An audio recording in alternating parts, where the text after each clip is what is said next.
है, और दूसरी बात ये कि अनएम्प्लॉयमेंट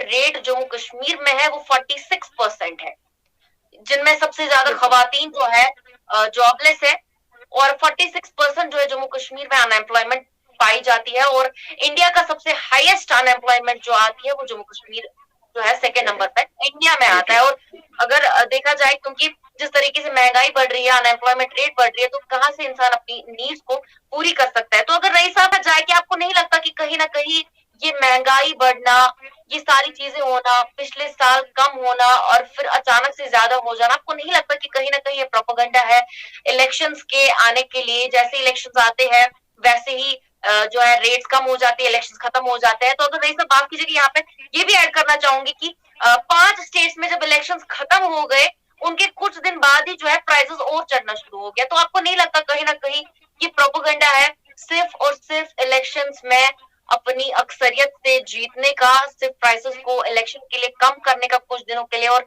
अचानक से फिर से प्राइसेस को जो है हाइक कर देना? देखिए, बिल्कुल आपने सही फरमाया, क्योंकि ये जो डेमोक्रेसी है, मैं इसको इनकार नहीं करता हूं, लेकिन जिसने इसे फ्रेम किया है उन्होंने पहले ही कहा था कि इसमें फॉल्ट्स आएंगे। तो ये उसके फॉल्ट्स हैं, इसके डिमेरिट्स भी हैं। ये लोग दाव पेश खेलते रहते हैं और आम लोगों के साथ ये खिलवाड़ करते रहते हैं, और इसमें ये पत्ते खेलते रहते हैं कि उसमें दिखाते हैं कभी कम कभी ज्यादा। ये इनका काम रहता है, और इलेक्शन को जीतने के लिए किसी भी हद तक गवर्नमेंट जाती है, तो इन्हें ये नहीं करना चाहिए मेरे हिसाब से। अगर ये देखें, हालांकि सियासत जो है बहुत अच्छा काम था, अगर लोगों के लिए गरीब तक, और जो इसमें प्रपोजल है ये अमीरों से लेकर गरीबों तक पहुंचाया जाता है। लेकिन अगर इस वक्त के सिनेरियो को देखा जाए, आज वर्ल्ड वाइड अगर देखा जाए, तो अक्सर जगहों पर जो डेमोक्रेसी है ये एक मुसीबत बन चुकी है, इसलिए कि इसमें ये दाव पेश खेले जाते हैं, गरीब लोगों के जज्बात के साथ खेला जाता है, उन्हें वादे दिए जाते हैं और वादे देने के बाद वो पूरे नहीं होते हैं। फिर लोग उस पे भरोसा ही उठ चुका है। अब लोगों का भरोसा बिल्कुल इन चीजों पर उठ चुका है, और ये सारे गेम्स जान चुके हैं। तो सच में इसमें लग रहा है कि पहले हाइक करते हैं, फिर रिड्यूस करते हैं इलेक्शन के दौरान, फिर जब जीत जाते हैं उसके बाद फिर वही जुल्म शुरू कर देते हैं। तो इसमें नहीं करना चाहिए, और लोगों को अवेयर होना है कि हमें किस कैंडिडेट को चुनना है, कैसे लोग इसमें होने चाहिए। और मैं इसकी मिसाल एक पेश करना चाहूंगा। गालिबन अमेरिका के वहां पर एक दो कैंडिडेट खड़े हो गए थे, तो उसमें एक के सिर्फ एक ही वोट आया था, एक कैंडिडेट का एक वोट आया था, और बाकी के बहुत सारे दूसरे के बहुत सारे वोट आ गए। तो अब जो ये आदमी था जिसका एक वोट आया था, उससे उसकी बीवी भी थी, उसे पूछा गया कि ये आपके पास एक वोट अपना है, आपकी बीवी का वोट कहाँ है?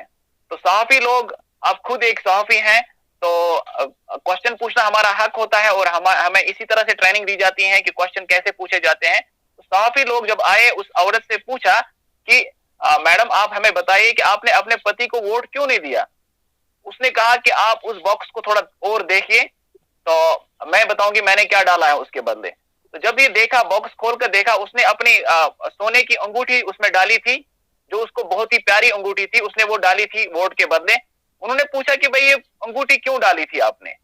बोला कि ये बहुत प्यारी है, मुझे बहुत कीमती है, मैं अपने पति से बहुत प्यार करती हूँ, इस वजह से ये डाली। लेकिन मेरा जो पति है, उसका जो पति था वो अनपढ़ है, वो हुकूमत नहीं संभाल सकता है, मैं उसे प्यार करती हूँ इस वजह से मैंने। लेकिन जो दूसरा अपोजिट में उसके था, वो एक अच्छा इंसान है, वो हुकूमत को चला सकता है, वो मेरे आने वाली जनरेशन के साथ इंसाफ कर सकता है, इस वजह से मैंने उसको वोट डाला। यहाँ पर अगर हम सोचेंगे हम किसको डाल रहे हैं, हमारा भाई अगर निकम्मा होता है तो हम उसी को डालते हैं, या कभी हम जात पात के हिसाब से वोट डालते हैं, कभी पैसा लेकर वोट डालते हैं, लेकिन ये नहीं सोचते हैं कि इस मेरे वोट गलत डालने की वजह से कितने लोगों का नुकसान होगा, जनरेशनों का नुकसान हो जाता है, जनरेशन गैप जो बन जाता है ये हमारे वोट की वजह से बनते हैं। तो हम अपने भाइयों से गुजारिश करना चाहेंगे कि जो भी वोट कास्ट करने के काबिल हैं वो देखें कि मुझे वोट किसको डालना है। यहाँ पर ये ना देखें कि कौन है कैंडिडेट और इसमें क्या चीज है, ये देखना है कि इसमें काबिलियत कितनी है, ये कितना कर सकता है, इसका माइंड कितना काम कर रहा है, ये कौन से दाव पेश खेल रहे हैं। तो इंसान का अल्लाह ने दिमाग दिया है, तो आप